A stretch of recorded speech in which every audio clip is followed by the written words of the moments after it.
আজকে আমরা নবম শ্রেণীর 3.2 অনুশীলনের গুরুত্বপূর্ণ অঙ্কগুলো করব। এর মধ্যে প্রথমে 3 নম্বরটা আছে যে দেওয়া আছে a - b5 এবং a এর মান 36 হলে a³ - b³ মান কত। এটা একটা মান নির্ণয়ের অঙ্ক। আমরা এখানে a³ - b³ এর সূত্র প্রয়োগ করব। তো সমাধান যদি আমরা করি,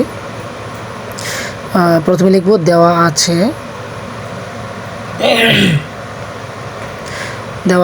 a - b এর মান 5 এবং ab সমান 36।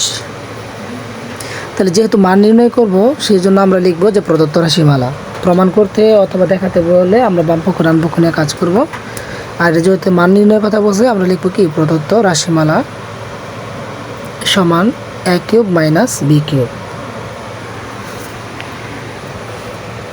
তো a³ - b³ এর সূত্র হলো a - b তার whole cube plus 3ab into a - এর b।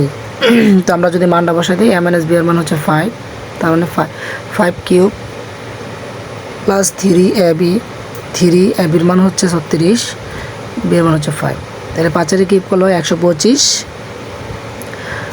আর এই তিনটাকে যদি আমরা গুণ করি যে 3 গুণন 36 গুণন 5, এই তিনটাকে আমরা একসাথে গুণ করলে হবে